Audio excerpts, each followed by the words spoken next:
O retorno do Messias é um dos assuntos mais intrigantes no meio cristão e judaico-messiânico.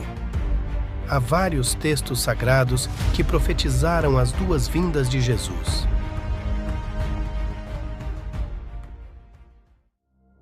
Nesse vídeo, exploraremos alguns desses textos para a compreensão desse assunto.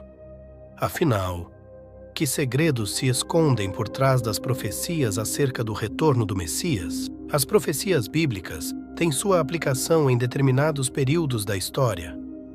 Para essa geração, muitas apontam que já estamos no limiar dos tempos e cada etapa é crucial para os seus cumprimentos do retorno de Jesus.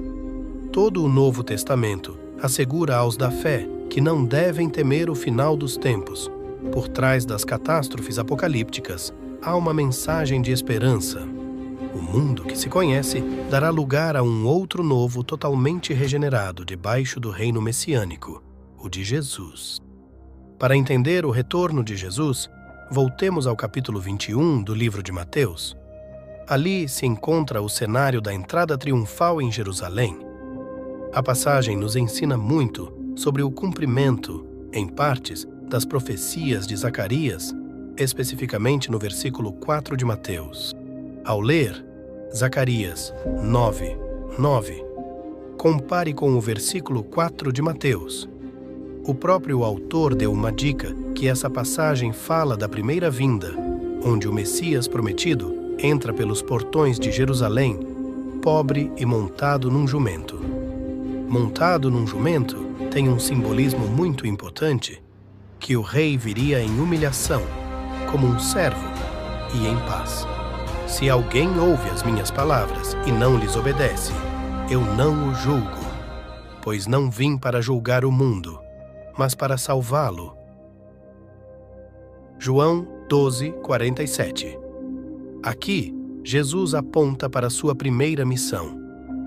O contexto de sua primeira vinda era que Israel estava sob o domínio romano, mergulhada em escândalos, corrupção financeira, política e religiosa.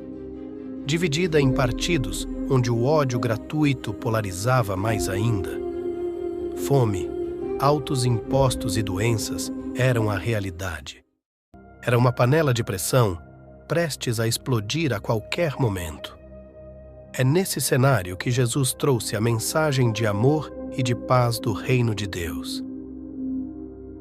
Já em Zacarias 9:10, aponta para a sua segunda vinda, que virá como juiz montado num cavalo, conforme Apocalipse 19:11-19. E a expressão montado sobre um cavalo tem o simbolismo de realeza, de poder em que o rei viria preparado para a guerra.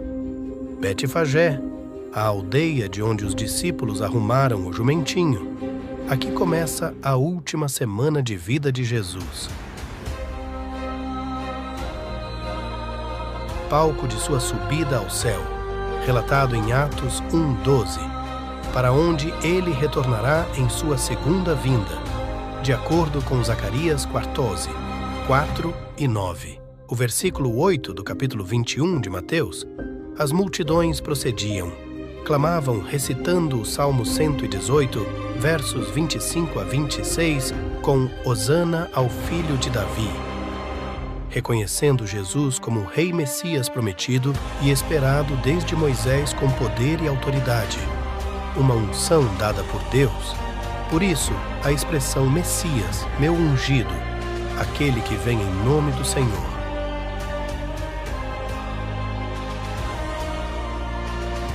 A expressão de júbilo Hosana vem do hebraico Hoshana, que quer dizer salve-nos por favor, ou por favor, liberta-nos. As multidões não só o honravam com o título messiânico, como também se referiam da libertação do jugo romano. A Bíblia registra alvoroço de toda a cidade ao ver as multidões.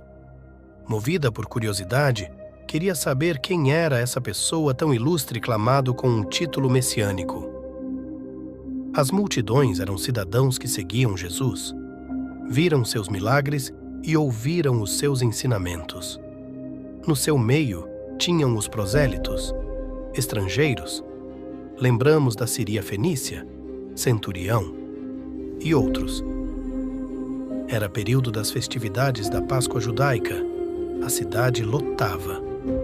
Nessa cena, entendemos que não só os judeus tinham o entendimento da pessoa do Mashiach, mas os gentios, as nações, que sabiam que o Messias judeu um dia se manifestaria. Mateus registra mais um fato importante. Após 3 anos da primeira purificação do templo, escrita em João 2,4. Aqui no verso 12, pela segunda vez, Jesus exerce a obra de purificação, continuando ao processo de moralização do templo. Pois a profanação e a corrupção corroeram todo o sistema religioso da época. Para a cúpula do Sinédrio, aquilo foi uma afronta absurda e ameaçadora.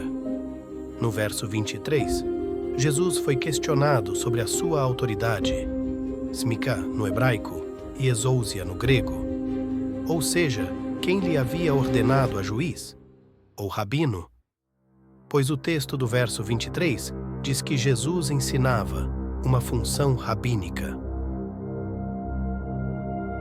A ordenação questionada é a mesma de Josué por Moisés, a de Timóteo por Paulo, 2 Timóteo 1:6.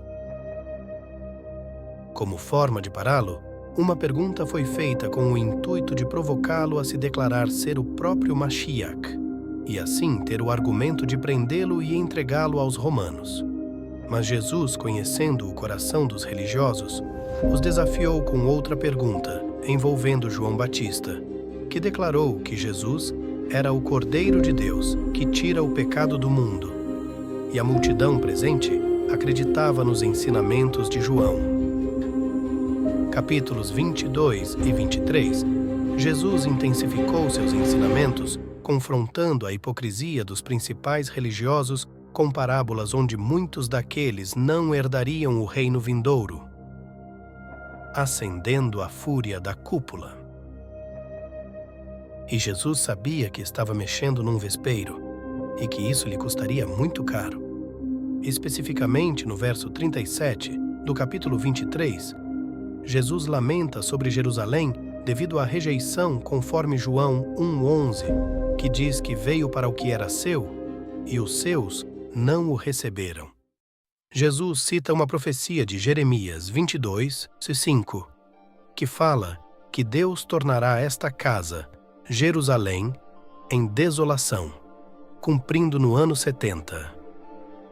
No episódio da tomada de Jerusalém pelo general romano Tito, narrada com detalhes pelo famoso historiador da época Flávio Joséfo.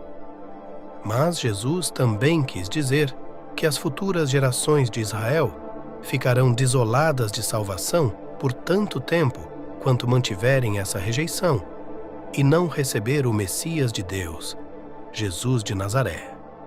Veja essa verdade no verso 39 de Mateus 23, quando ele fala que Israel não o viria mais até que o declare como o bendito que vem em nome do Senhor, ou seja, reconhecê-lo como Messias Salvador e confessar que Jesus é Senhor, para a glória de Deus Pai, conforme Filipenses 2, versos 9 a 11.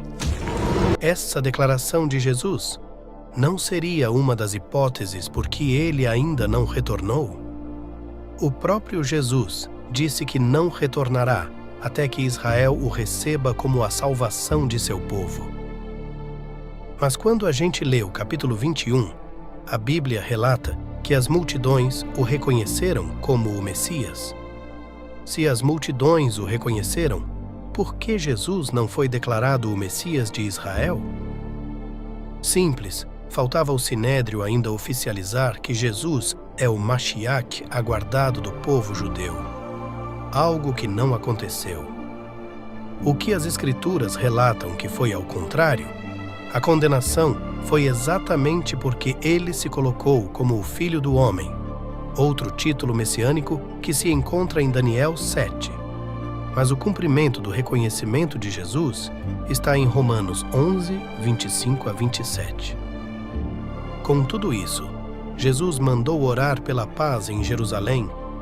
Paz aqui não significa só ausência de guerras e conflitos, e sim a reconciliação com Deus. E esse ministério de reconciliação só por meio de Jesus.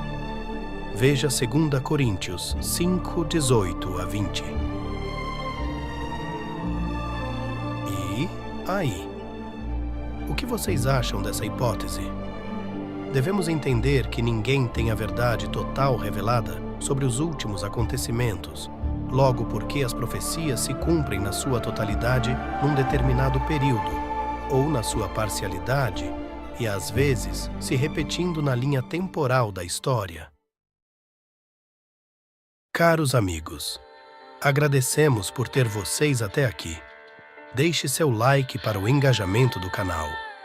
Compartilhe esse conhecimento para mais pessoas. E se você não é inscrito, se inscreva para receber mais notificações. Nos veremos no próximo encontro. Fiquem com Deus.